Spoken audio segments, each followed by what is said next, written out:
Nice, Callum. So we'll get into some conversation about Killzone. So we've been playing it for about a week now.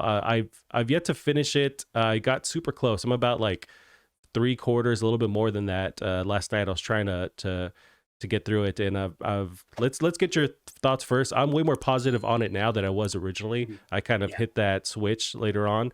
But what do you think yeah, about going back into Killzone HD that we're playing? yeah. I think normally whenever I play old PS2 games, I think the first one that really drove it home was Jack 2. That's like a game that I used to love when I was younger, but playing it, even the PS4 remaster, it's so difficult just because the controls aren't as precise. They don't translate. Back then we were just that was the norm, so we sort of understood that Mm-hmm. the way things moved. But now with how fluid animations are and how fluid movement is, it feels very different. And Killzone definitely is no different to that. Which is why that's why I put it on. I put it on hard difficulty, mostly because I thought, from what I remembered, it's not a very hard game. It's quite fair in how it gives you a lot of cover. It gives you the AI is quite fair as well. They don't like rush you or do stupid annoying things. I don't find. So I thought I'll put it on hard because then that will sort of force me to get over that initial bump of like, oh my god, this feels horrible much quicker because I'll have to be forced to get good at it. And yeah, similar to what you said, the first chapter is just quite objectively poor. But it does start to, as your squad starts to, you start to, unlock all the other characters, and then you have your real squad, and they've got their own dynamic, and I quite like it when you have a squad of people with you in a game as well. Yeah, I'm actually really, really enjoying it. Same as you. There was a point where it really clicked, and I started to get a feel for the shooting a bit better, and sort of understand how the AI act and the best way to do things. But yeah, I'm on chapter 9, I think. So the sort of the snowy mountain bit, and I'm Ooh. at a part which is actually quite difficult because there's lots of rocket launcher people. Um, but yeah, I'm really, really, really enjoying it. It's not too difficult. You just got to be quite careful and deliberate. But the story wise, I love it. I mean, I think Killzone's always had a really interesting premise, and I love the characters in the first game, and I love how they come into it later on. Sort of like you sort of meet them later in the game at certain points, and then they come in and they become playable. I think that's really unique even today for a shooter game. And I love how Rico and Hacker sort of argue all the time, and Yep. I know that Templar and what's her name, Luger, they've Luger, got a yeah. history, and it's really cool. I didn't actually notice it until I played it. But Luger is of course a shadow operative who are the people from Shadowfall, which is the other end of the series. So Ah. so that's quite interesting. But yeah, I really like it. I think it's got. I mean, it definitely does have its problems. It's very simple and basic in a lot of ways because it was meant to be more of a visual showcase, which it definitely still is. But yeah, I just really love the vibe of Killzone. I think they all have like just really a really great feel, and in terms of like the story and the setting, and the soundtrack is some of the best video game music. Yeah, I think it's a really great game, and I think it is probably the weakest one, and it maybe hasn't aged too well. But I'm still enjoying my time with it, and yeah, I'm looking forward to seeing it through. And yeah, Yeah, I had a harder time in the beginning with this game. For me, it was the controls, which I did figure out thanks to you that you can remap them. I was playing the way God intended for the first 2 hours, and yeah, having a rough time there. But I I ended up being more positive on it. It was just issues in the beginning with it was all kind of at once. I did not like that intro level with this very just kind of brown, bland aesthetic. Which yeah, looking back, I'm a bit more fond on it now, but originally playing it was just kind of just visually boring. You have the sound effects, at least with like you'll have your AI buddies and then the sound effects from the enemies, and it's all kind of like mono or 2D where it's flat. So sometimes yeah. somebody's talking to me and they're across the way, but I just hear them right next to me. So it's really hard to kind of figure out where you are and who's trying to talk to you. A lot of those audio bits are very cheesy too, with the Helghast just constantly saying the same thing, or your buddies saying this very cheesy line. But there's that was kind of rubbing the wrong way. The controls itself, I got used to them, but I didn't like the floaty nature of when you're reloading and when you're kind of swapping through weapons. They have to do that same animation of kind of getting your weapon ready, but it's like moving your camera around to the point where I did not like that. The grenade too seemed very floaty with how you have to, and then you get used to kind of priming it before you throw it, because the AI, which I've actually grown to like the AI, they'll run away from that grenade. So if you just toss it, they're smart enough to move away. There are little bits like that that impress me with the AI, especially the combat AI. At least with the enemies, they'll actually move around. They won't flank or anything, but they will move. They will adjust their position. They won't just stand there and take bullets. They can take a lot of bullets. They're definitely spongy, but they will move around the world and kind of keep you on your toes. You mentioned you're playing on hard. For me, I was playing on normal, and I was still having a bit of a difficult time because, at least for me, the game really wants you to not just rush through it, because if you do, you're just gonna die. You kind of have to, intelligently move around and think about, health, because it does recharge, but it's very slow. So you really have to like kind of plan your route a little bit. But I think what clicked for me, because I was not having fun at all, and I just wanted to switch to Killzone 2 as fast as possible. But what switched for me was I think it's a midpoint when you get to play as Luger, and it switches. You could tell in the menu that there are other slots for characters, so I knew it was coming. But once you do that, that was just a refresh for me, where you have her different weapons. You have that cool like Predator mode, where she can see heat vision, and her different, she has like this almost like a sniper kind of assault rifle, where you have that secondary fire where it's like the little dart that just like takes him out. That was super satisfying to do that. That part of the world where when she takes over, that level was just like visually different too. It looked beautiful. It was just that first part where everything's so gray and boring. If you go into the warehouses, they're just like empty and devoid of like texture and stuff. I was just kind of really disappointed, but they backloaded the second half of that game with all the cool environments. I wish they would have done that in the beginning to kind of keep me going. I wish I would have got Luger faster and kind of switch up the gameplay a little bit, and that would have just reinvigorated my play experience by having those characters earlier on. But that once that happened, then I was turned where I was having fun. You get to play as Rico, and he's just this walking tank, and his dynamic with Haka eventually is really cool.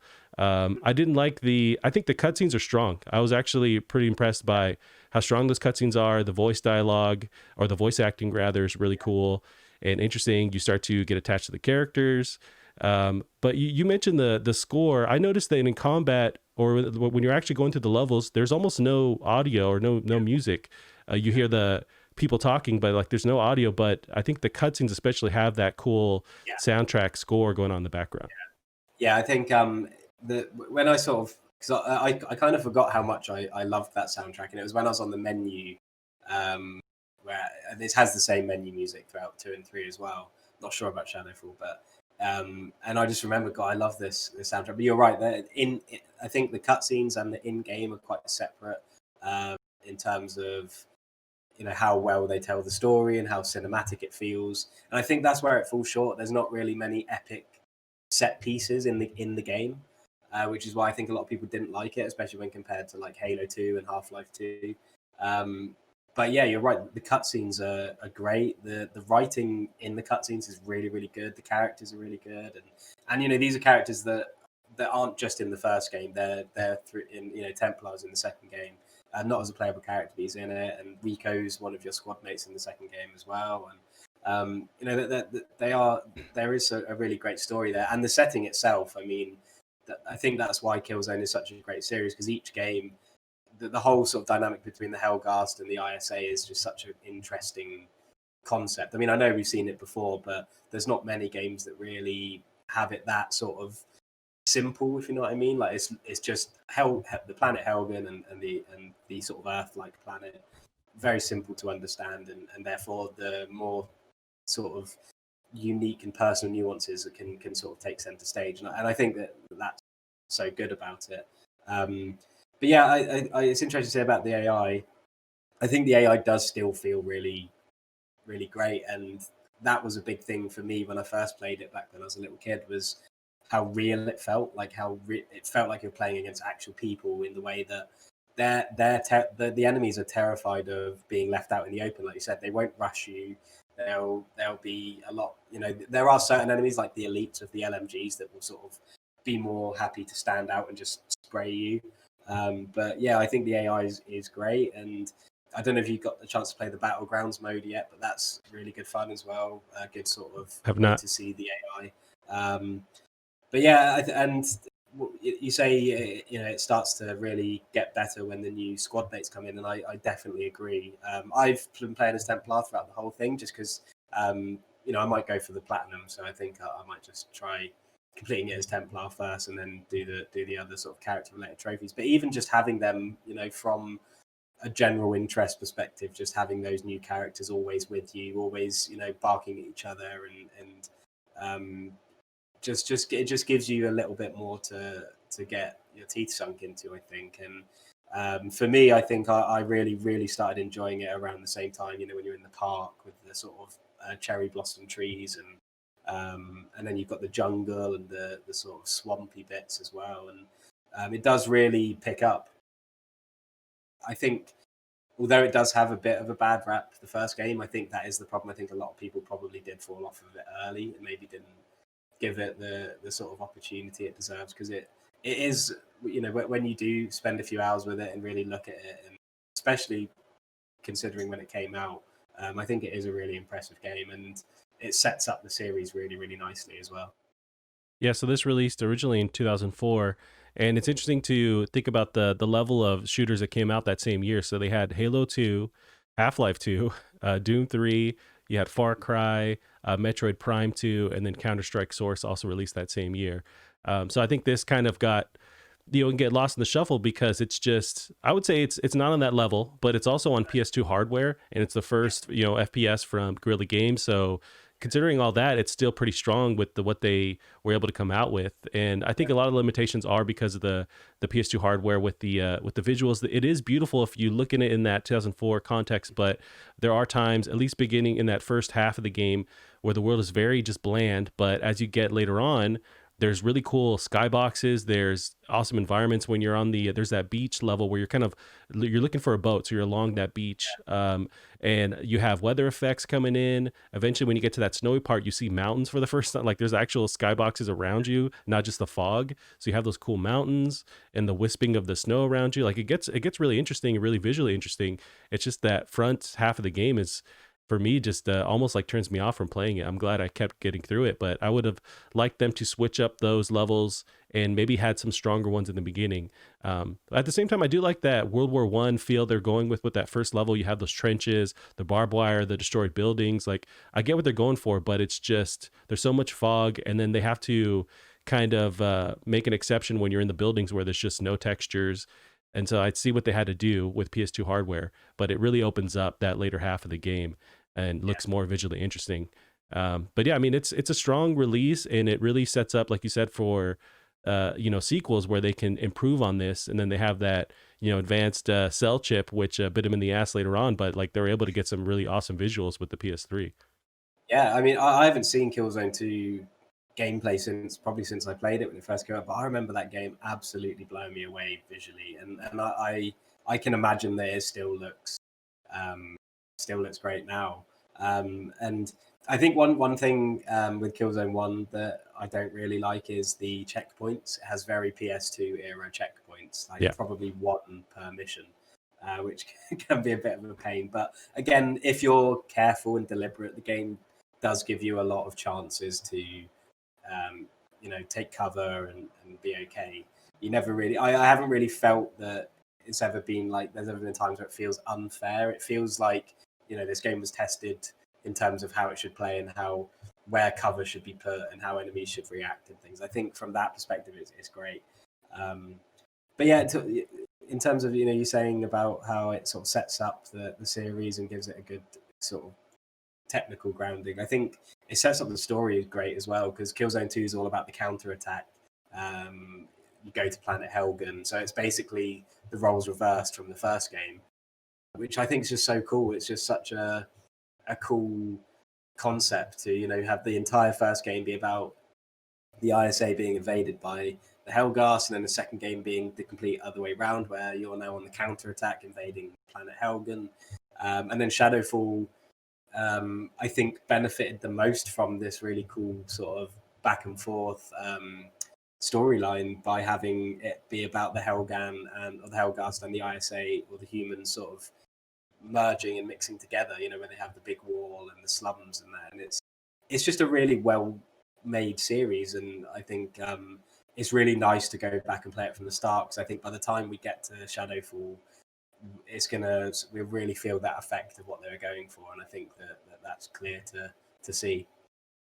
Yeah, the story is really unique, and also the characters like that. The Helghast are just this always will be this iconic, baddie in video games with their glowing eyes. Which they talked about it before, but the glowing eyes were an afterthought. It was just through playtesting the players couldn't see the enemies very well, so they just said, okay, let's just make their eyes glow, and that just completely changed the game. But just the way they're set up, they look their faces are very like skeletal with their armor, so they just look like these cyborgs walking around. That was really dope, and yeah, I love that idea. I love what they're doing with this world, and it makes me want to keep playing that game, trying to unfold the story. I dig the mixture of, and I think this was a response to games at that time. So you have the sci-fi tech mixed with like almost like a World War shooter, and I feel like they're trying to at that time respond to, like, say, Call of Duties. This is before Modern Warfare, but respond to those strong Call of Duties, which were always set in that World War II era. But then also you have Halo, the juggernaut that Halo is. So they're trying to mix those worlds together, and they ended up creating this unique, mixture of sci-fi and like standard, tech. So it's a cool world, and it's still, I ended up digging it more, but it was always a race to just finish this to get to Killzone 2, because I think I'm gonna have way more fun with just the world, the visuals. They kind of update the controls. I'm hoping that I imagine there's like a jump button. Maybe they don't need it, but just kind of revamping and switching up the controls a little bit. I'm hoping the weapons aren't as floaty as this one, which I got used to, but I don't want to have to get used to it. I want it to just like feel natural right away. But yeah, I ended up being more positive on it and not a negative Nancy like I usually am. That's this first half of the game. It's a real shame that the servers for Killzone 2 are down, because that, I don't know if you ever played it, but the multiplayer on Killzone 2 was just unbelievable. I mean, and Killzone 3 as well, to be fair. But I don't know whether this is just because I can't remember many people talking about those games, but I just remember those maps being just so incredible, and just the general just multiplayer systems and everything. It was just such a great multiplayer, and it is a real shame that we don't see Killzone back for PS5, because even Shadowfall had a good multiplayer. But if they could replicate the same feel that the Killzone 2 multiplayer had, that would be a massive success, I think. I mean, it was just it was really good. I think you can play it off like an offline version, so with Killzone 1. So I'd definitely jump into that when you play Killzone 2, just to see how great the maps are and the game modes and everything. But yeah, I think there is just a real attention to detail in the Killzone games and in all of Guerrilla's games. And I think sometimes there might be a bit of lack of attention to some things, but when you really see where they focused, it does speak volumes. And I think that you get that even in the first Killzone. Yeah, you're right with the multiplayer. So I never got the chance to play it. I do remember the reviews at that time really touting how awesome that multiplayer was. And Gavin was telling me as well, he played it and he was blown away by that multiplayer. So I don't know if they get enough attention for it. And yeah, it's a shame those servers are down. I know that there's ways that people have taken games that their servers have shut down and still play them online. I know with Halo, you can still play the original Halo. You hook up by some magic, you hook up your console to your PC, and then there's servers that people have just made on their own that are still live, that they just kind of connect to each other and still keep those games alive. Maybe there's a route like that for Killzone, but I'm not sure. But yeah, it'd be interesting to jump into the multiplayer for Killzone 2. Explain to me a little bit on is there a multiplayer version in Killzone 1, or what are the other gameplay modes, or is there like a challenge kind of horde mode, or what's the other version? So from what I remember in Killzone 1, I think it's called Battlegrounds. It's basically like a co-op, kind of in the same vein as like your GoldenEye sort of split screen thing, but it's normally just team deathmatch. So Helghast versus ISA. You choose a side. You can play on different sides if you like playing split screen with a friend or whatever. And yeah, it's basically just just a way to play offline multiplayer on Killzone 1. And I remember having loads of fun with that with friends, and that's set up really well. And again, the map that are in that are really great. They're not just sort of ripped from the single player; they are sort of designed specifically for that game mode. And I think it's just always something that Killzones have been good for is that social aspect, is that sort of competitive aspect alongside the story mode. So yeah, I definitely recommend jumping into that just because it is, especially Killzone 1, it is just offline based. There's a few trophies attached to it if you care about that, and I'm sure you'll have some fun with that. Nice. Cool, man. So I'm super stoked to jump into Killzone 2. That'll be next week. We'll do that. And for anyone listening, Graham out there listening, play along and then join the conversation. We'll play for the next week, try some Killzone 2. And it'll be... Go ahead, Gal. Sorry. Yeah, I was going to ask. I meant to ask you what your experience with the PlayStation now has been, because obviously these are PS3 games. You've had to stream them, so I wasn't sure how you found that. Yeah, so I've had pretty much mostly positive. I think the only time the issues came up were when I was trying to play at work, which granted I should probably have been working, but I would take my PS4 with me to work, and the internet is just terrible there. So it really lags, and for the most part it works, but there's some times where it's just makes the entire game just kind of really chug along. But when I'm at home, it's working pretty great. There's maybe, I wonder if you have the floaty controls with Killzone 1, but also the issues with lag in the servers, if that adds just a microsecond where I feel a little bit off with the controls. I would love to play this just actually local, like on a PS3 or PS2 rather. I know there's that HD collection that has them all, but for the most part, it works great. I've played Resident Evil 4 just primarily through PlayStation Now, and it works awesome. So I'm pretty impressed by this service. And there's so many games on there where it's easily worth I paid the $10 per month for the month, but I think it's a little bit cheaper if you pay for like 3 months, 6 months, that kind of thing. But I think it's well worth it for all the games and how it works. Yeah, I mean, I've been mostly the same. It's been pretty positive.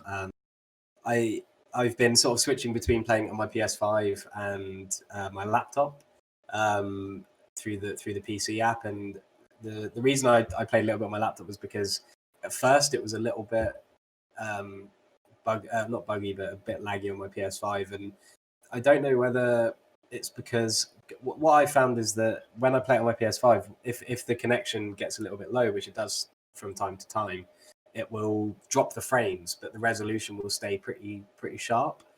Whereas if I play it on my laptop, when the connection gets low, the resolution will drop completely, so it's like really fuzzy, but the frames will stay completely smooth. Which means that if it does happen, I can get myself to safety, or I can still just about make out enemies and still play the game, which is quite irritating because I'd much rather the resolution gets lowered so that I can still at least get to some safety or something.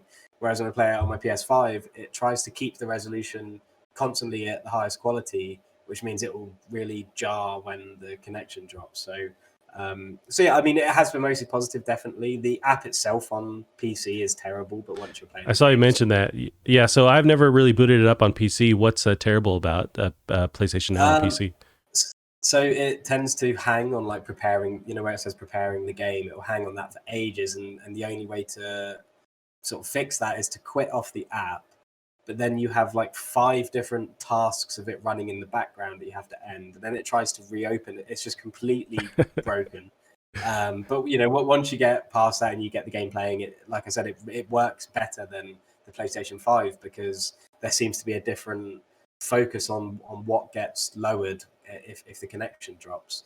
Yeah, I don't know if there's a way that I can go into the settings of PS Now and sort of choose what to prioritize, but that is quite annoying because I don't really know why it would by default prioritize resolution over frames. But yeah, it's definitely interesting to stream games. I've played streamed some games on PS Now before, and I've had pretty much the same experience. But I was kind of hoping that the PS5's new Wi-Fi card and everything would make it a bit more seamless, but it doesn't seem to be the case.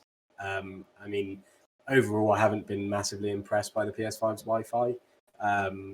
So hopefully that's something that can be made better, and especially in terms of PS Now with some hot fixes and things.